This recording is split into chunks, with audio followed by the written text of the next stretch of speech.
वाहिगुरु जी का खालसा वाहिगुरु जी की फतेह। संगत जी, जपजी साहब के विचार अब उस स्थान पर पहुंच गई है जहां पर गुरु साहब एक बहुत ही अनमोल विचार भाव आत्मिक मंडल की ऊंचाइयों को छूती हुई 5 खंडों की विचार दे रहे हैं कि कैसे मन धर्म से होता हुआ ज्ञान में प्रवेश करे, फिर ज्ञान को जीकर उस पर श्रम करके तीसरे खंड में पहुंचे और फिर अकाल पुरख के कर्म को प्राप्त करके भाव कर्म खंड में पहुंचकर फिर वह 5वें खंड सचखंड भाव रब से एक होने वाली अवस्था में मन प्रवेश करेगा। तो इन 5 खंडों को हम सब एक एक करके गुरु साहब की मेहर से समझते हैं। सबसे पहले जपजी साहब की 34वीं पौड़ी में धर्म खंड के बारे में गुरु साहब की कृपा से समझते हैं, जिसकी पहली पंक्ति में गुरु साहब फरमाते हैं कि राती रुती तिथि वार। राती भाव रातें, रुत्ती भाव ऋतुएं, तिथि संगत जी एक तिथि होती है जो सूर्य के हिसाब से दिन आते हैं, उसे तिथि तारीख कहते हैं, और तिथि उसे कहते हैं जो चंद्रमा के हिसाब से दिनों को मापते हैं। चंद्रमा के घटने बढ़ने से दिनों की गिनती को तिथि कहते हैं। इसी में अमावस और पूर्णिमा आती है। और वार का भाव सप्ताह के 7वां। तो संगत जी रातें और ऋतुएं ये सूर्य के कारण धरती पर आती हैं। यह एक नियम के तहत हर साल लगातार करोड़ों सालों से सालों साल चलती आ रही हैं। इस नियम में तभी बदलाव आता है जब या तो इसमें बनाने वाला बदलाव करे या फिर कुदरत से कोई छेड़छाड़ करे। तो संगत जी दिन वार ऋतुएं ये सभी एक नियम के अधीन चल रहे हैं। नियम भाव धर्म। धर्म को फर्ज, नियम, कर्तव्य, न्याय आदि भी कहा जाता है। तो गुरु साहब फरमाते हैं कि इस जगत में ऐसा कुछ नहीं जो धर्म के बगैर हो। हर कोई धर्म के अंदर काम कर रहा है। संगत जी जरा सोच कर देखें, यदि सूर्य अपना धर्म छोड़ दे, धरती हवा आग आदि यदि अपना अपना धर्म त्याग दे तो हमारा क्या हाल होगा। बिना सूर्य के, धरती के, हवा के हम तो एक पल भी जी ना सकेंगे, जीवन खत्म हो जाएगा। पर मालिक की कृपा देखें, ये सभी कभी अपना धर्म नहीं छोड़ते, सदा धर्म नियम से चलते ही रहते हैं। इसी के कारण संसार चल रहा है, इसी के कारण हम सब जिंदा हैं। और ये ना केवल अपना धर्म निभाते हैं बल्कि इससे हम भी बहुत कुछ सीखते हैं कि हमें धर्म में कैसे रहना है। तो इसके बाद आगे वाली पंक्ति में गुरु साहब फरमाते हैं कि पवन, पानी, अग्नि, पाताल। और धर्म में केवल रातें नहीं, ऋतुएं आदि ही नहीं बल्कि हवा भी है, पानी भी है, आग भी है, पाताल भी है, ग्रह और धरतियां आदि भी हैं। इस पूरे ब्रह्मांड में धर्म है। संगत जी यदि तारे देखें तो ये भी नियम के अधीन चल रहे हैं, कोई भी नियम से बाहर नहीं। आग देखें, ये सदा नियम में है, उसका काम है जलाना, गर्मी पैदा करना। यदि वह अपना धर्म छोड़ दे, यदि हवा ये अपना धर्म त्याग दे तो हम सांस भी न ले पाए। पर ये अकाल पुरख की कृपा है कि उसके अधीन ही सब चल रहे हैं, कोई अपने कर्तव्य से बागी नहीं। और इतने सारे तत्वों, पदार्थों आदि के बाद गुरु साहब हमें समझाते हैं कि जैसे ये सारे तत्व धर्म में चल रहे हैं, इनसे हमें भी सीखना है, हमें भी धार्मिक होना है। संगत जी हम अपने अपने धर्म में तो बहुत अच्छे हैं, लेकिन जो मालिक का धर्म है, जो उसका नियम है, उसे भी हमें समझना है। इसलिए गुरु साहब फरमाते हैं कि धर्म सीखना है तो आओ सिखाऊं। सबसे पहले गुरु साहब फरमाते हैं कि तिस विच धरती थाप रखी धर्मसाल।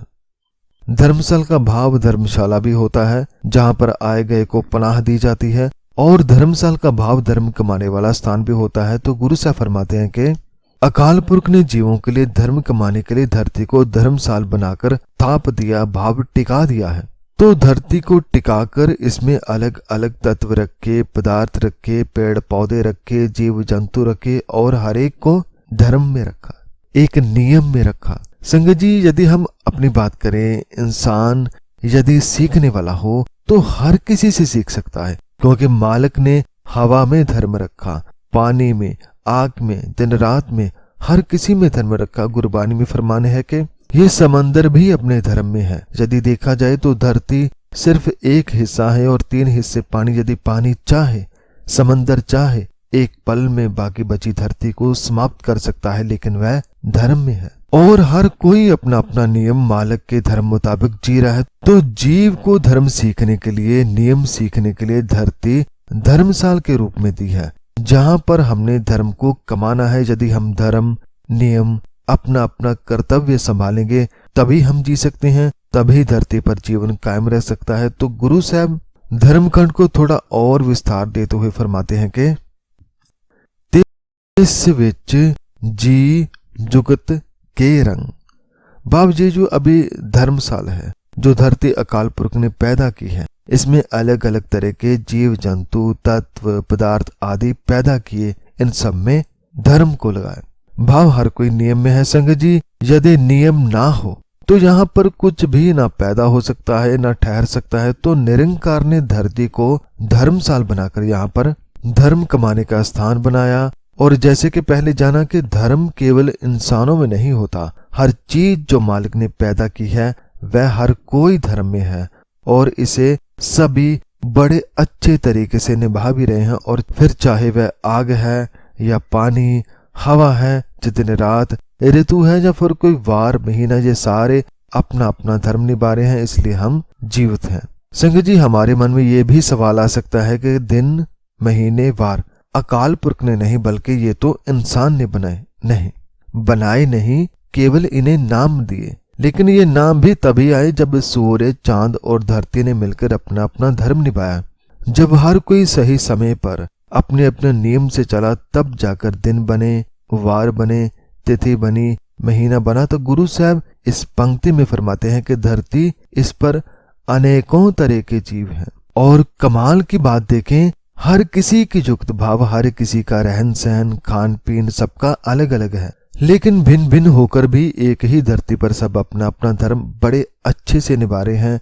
ये हमें जीना भी सिखाते हैं कि कैसे सब अलग अलग होकर भी मिलजुल कर रहते हैं। तो इसके साथ ही गुरु साहब एक और विचार देते हुए फरमाते हैं कि तिन के नाम अनेक अनंत, अर्थात जीवों के केवल रंग ही अनेक नहीं, भाषा अनेक नहीं, जुक्त अनेक नहीं, बल्कि नाम भी अनेक हैं, अनगिनत और बेअंत नाम है। और ये सभी एक ही धर्मसाल में जी रहे हैं। और कोई भी जीव या जाति या प्रजाति तभी तक जीवित रहती है जब तक वह धर्म में रहते हैं।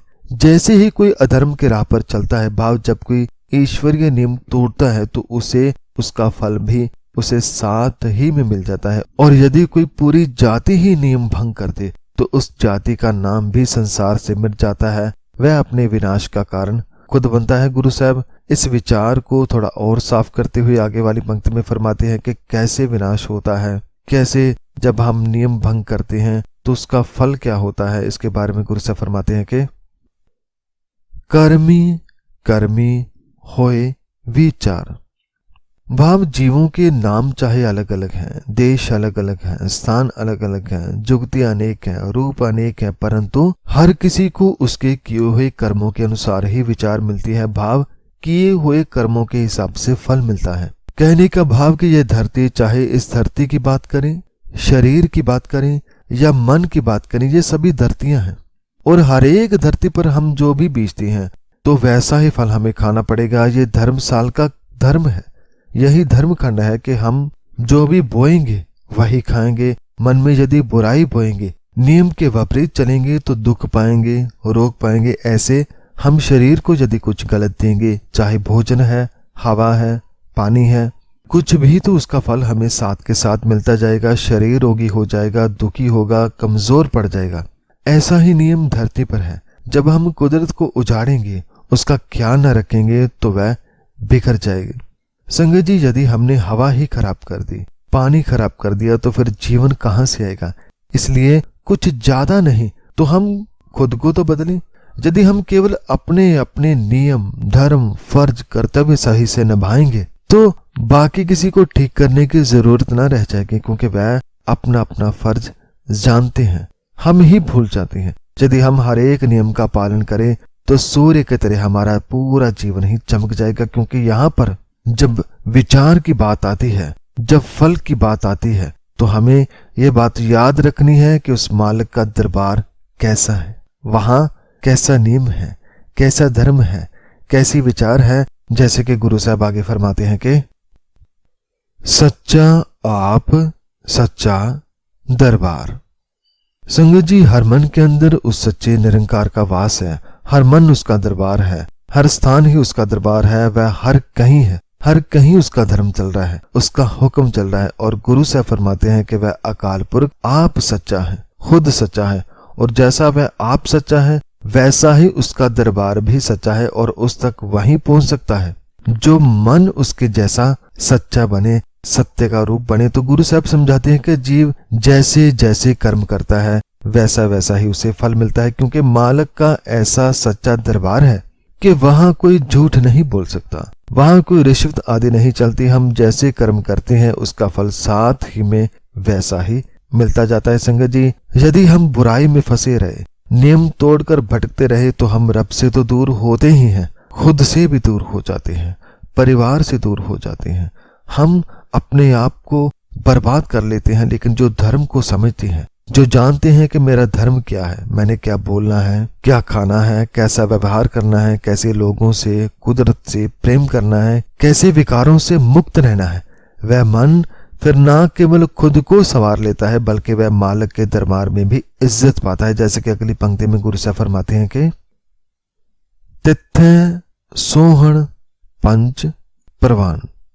भाव जिस मालिक का दरबार सच्चा है, जिसका वास हर तरफ है, जिसका ये सारा जगत है, धरती है, इसमें वही मन प्रवान होते हैं जो पंच हो जाते हैं। संगत जी, पंच को हमने पहले भी समझा था कि पंच मन का भाव है जो विकारों से मुक्त हो, जो मन संत हो गया, जिसने अपना मन साध लिया, मालिक से जोड़ लिया, वह पंच मन है। ऐसे मन ही उसके दरबार में प्रवान है, शोभायमान है, और ऐसे पंच मन के माथे पर ही मालिक की मेहर का निशान होता है। जैसे कि गुरु साहब फरमाते हैं कि नदरी कर्म पावै निशान। नदरी भाव नदर करने वाले अकाल पुरख के कर्म से पंच मनों के माथे पर उसकी कृपा का निशान आ जाता है। संगत जी, हमारा माथा बहुत कुछ कहता है। कोई चिंता में है तो माथा बता देता है, कोई क्रोध करता है तो माथा बता देता है, यदि हम खुश हैं फिर भी माथे पर उसके निशान आ जाते हैं। ऐसे ही जो पंच मन होते हैं उनके माथे पर भी रब का निशान होता है। उनके जीवन में कैसा भी माहौल हो, मुसीबत भरा या खुशनुमा, उनका माथा हमेशा एक सा रहता है, आनंद से भरा। उन्हें कोई क्रोध दिलाए या निंदा करे, उनके माथे में कोई बदलाव नहीं आता। जो जरा जरा सी बात पे माथे पर गुस्सा ले आए, वह पंचमन भाव संत नहीं हो सकता। संत तो वह है जो मन बुराई को आने ही नहीं देता, जो सदा मालिक से जुड़ा रहता है, जो लड़ाई के मैदान में है तो भी आनंद में है, घर में है या बाहर, सुख में है या दुख में, हर कहीं वह सदा आनंद में रहता है। तो गुरु साहब फरमाते हैं कि पंच मनों के माथे पर अकाल पुरख की कृपा का निशान है। इसके बाद गुरु साहब फरमाते हैं कि कच्छ पकाई ओथै पाए।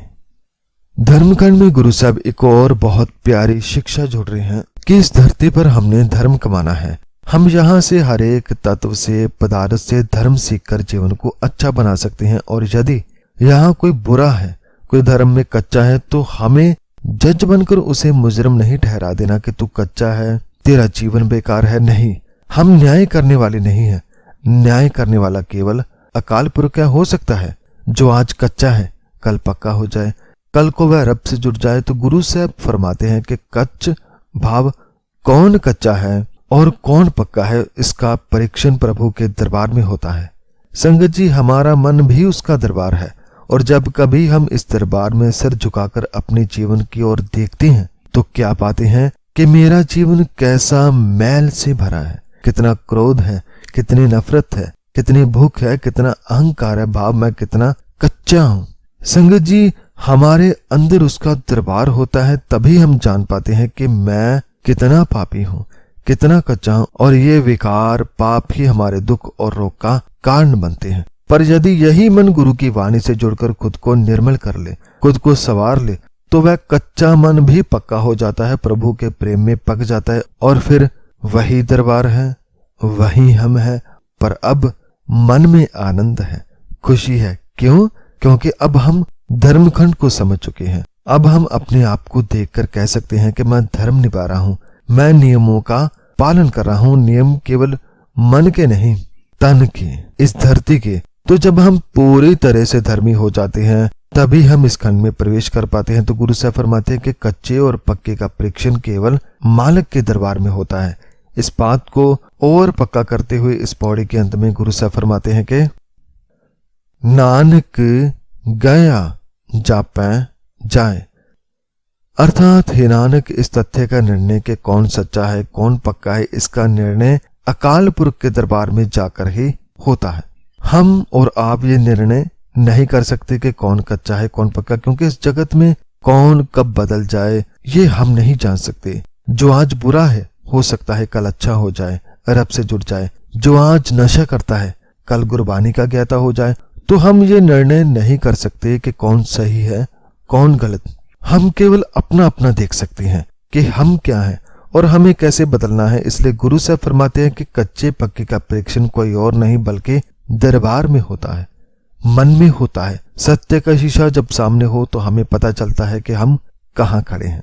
तो संगत जी, गुरु साहब धर्मखंड में फरमाते हैं कि ये मालिक की बनाई कुदरत है, जिसमें धरती धर्म कमाने वाली धर्मशाला है, जहाँ पर जीव को धर्म सीखना है, नियम में रहना सीखना है। और यदि हम नियम तोड़ते हैं तो अपने कर्मों के अनुसार उसका फल भी पाते हैं। इसके अलावा जो धर्म को समझता है वह मन प्रवान हो जाता है, वह जीवन को सफल करके जाता है। तो हमें भी धर्म खंड में प्रवेश करना है ताकि हम इसके आगे वाले खंड में भाव ज्ञान खंड में जा सकें। तो संगत जी, ये थी 34वीं पौड़ी की विचार, जो कि धर्म खंड की विचार थी। धर्म का हिस्सा हो जाने वाले विचार, धर्म भाव नियम में रहना सीखना, न्याय भरा जीवन जीना, अपने अपने कर्तव्यों का पालन करना। और जब हम ये सारे गुण सीख जाते हैं तब हम दूसरी स्टेज भाव ज्ञान खंड पर जाने वाले हो जाते हैं। संगत जी, एक बात और कि धर्मी हो जाना ये कोई आखिरी कदम नहीं होता, बल्कि ये तो पहला कदम है मालिक की ओर जाने का। ये शुरुआती कदम है। हम सोचते हैं कि हम धर्मी हो गए, धर्म का कपड़ा पहन लिया, बस यही सब कुछ है। नहीं, ये तो कुछ भी नहीं है। इसके आगे चलना है, धीरे धीरे रब की ओर जाना है, ज्ञान खंड से होकर श्रम, फिर कर्म, फिर सच खंड का हिस्सा बनना है। तो संगत जी, अंत में इस पूरे विचार के लिए सदगुरु श्री गुरु ग्रंथ साहब जी को कोटि कोटि नमन है। गुरु नानक पातशाह जी को बार बार प्रणाम है, जो इतनी प्यारी विचार, इतनी अनमोल वाणी हमें दी, हमें अपनी वाणी से जोड़ा। और इस विचार के दौरान हुई सभी गलतियों की मैं क्षमा चाहता हूँ और आप सब संगत का भी इस विचार को सुनने के लिए धन्यवाद करता हूँ। वाहिगुरु जी का खालसा, वाहिगुरु जी की फतेह।